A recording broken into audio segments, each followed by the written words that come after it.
We know we have the AFC Championship game between the Broncos and the Patriots, and don't look now, line movement has happened.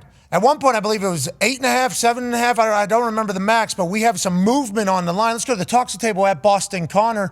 Patriots favored by more earlier. Now, not as much. What does that mean to you? Do you think people are getting eyes on Jarrett Stidham? Do you think people are seeing photos of how cool this man looks and how great he was in high school as the king of Friday Night Lights down there in Texas, which is a state we know Sean Payton holds in very high regard, especially high school football, which I believe he coached whenever he was out of the game for a year or so way back in the day. So what Stidham was able to do under those lights, Sean Payton believes he'll be able to do underneath the championship lights for the Broncos, and it feels like the sports books are giving him a little bit more of a chance. Now, Con Man, what do you think this says, and why do you think this is? I think the weather definitely plays a factor. You know, we've been talking about this winter storm all week, and you know, it is going to be, I think, 25-ish in Denver if we looked correctly. Who knows about snow? And then also just looking at it from, you know, a little zoomed out perspective. Denver's a great home field advantage. You know, Bo Nix is out, but all their Pro Bowl players, they're still playing. You know, I think maybe it was an overreaction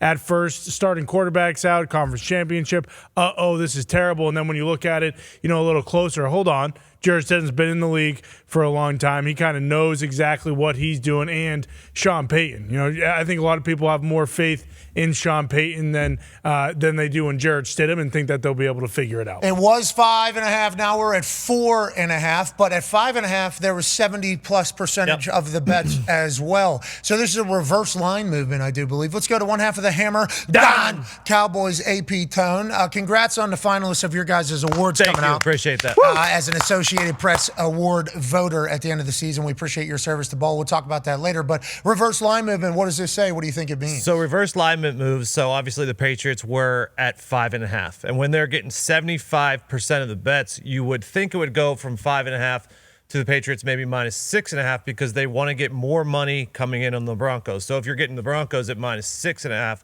then you would more people would get in on the Broncos. When it happens this way, where the money is on the Patriots and the line goes the other way, which is reverse line movement, like you said, that could be a couple of things. It could be a big bets coming in on a certain side, or the sportsbooks thinks, hey, let's keep getting some more money in here on the Patriots because we like the Broncos this week. Oh, so you think this is a potential bait out of the sportsbook saying, you know what, 75%, how you guys really like them? How about this? We'll put them on sale right now.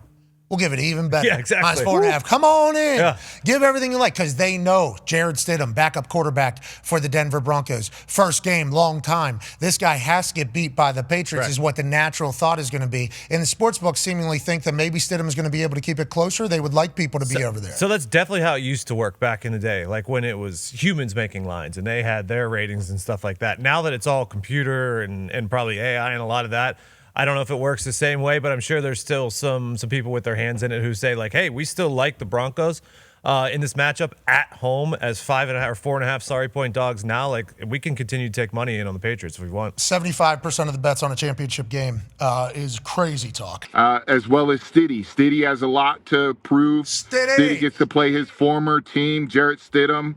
I'm excited for him and his opportunity. He's waited a long time in the NFL and has worked, and he's going to come prepared. Sean Payton does a really good job getting his team ready to go, especially the quarterback. And, you know, I wouldn't be surprised you could see a Nick Foles 2.0 with Stidham going in there in the AFC Championship and doing his thing. But, you know, the Patriots, they're rolling right now. They just look like a team that loves each other, that's playing with a lot of confidence. Yeah, I agree. A lot of confidence, a lot of love. It is the championship, and the Broncos obviously have earned the number one seed and the home field advantage. Tell me a little bit more about Stiddy, maybe turning Denver into Stiddy City going forward. What do you think he has? And were you teammates with him? So it sounded like you know him pretty well. So anytime you're in the NFL this long, it's quarterback position, you're certainly good. Buildings think you're good. Like, that is why you're still there, even if you haven't had the chance. Like, people aren't backup quarterbacks for 6 years, 7 years just because people like you as a person. Like, there is a lot of things that have to go into the veteran backup role, which I guess is what he is at now at this stage of his career. Tell me what you know about Stiddy, and then obviously second preseason game, I think he went for like 300 yards or something. That's preseason. That's different. But the ball left his hand and went to somebody else's hands for a lot of yards just recently. As you mentioned earlier, I've been in the NFL now for 40 years. It seems like I have so many teammates all over the NFL, and Stiddy is one of them. One thing about Stiddy that I loved about him, even as a rookie, he was very cocky. I like that in a quarterback. I like a cocky quarterback just because they believe they can make any throw, they can win any game, they can do it all. Now, what I don't like about that is that can get you in trouble, right? Because you think like that you can make some mistakes because you think you can make all those throws.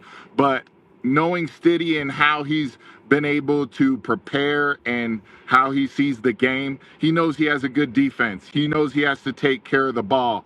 And I think you're going to see him just facilitate it to his playmakers. I think he's going to make plays when they need to be made. I think you're going to see him scramble a little bit more. I could see that.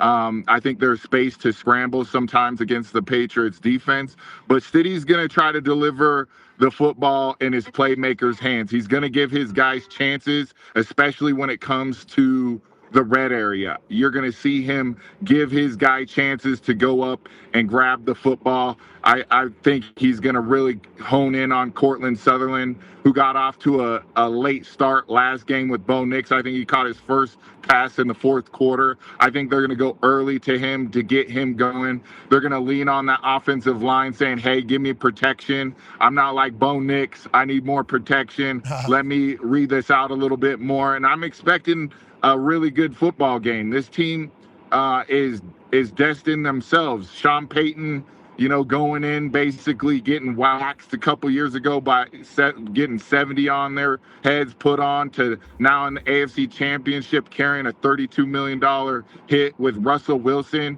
He's ready to, take the show again. He's like, I'm here.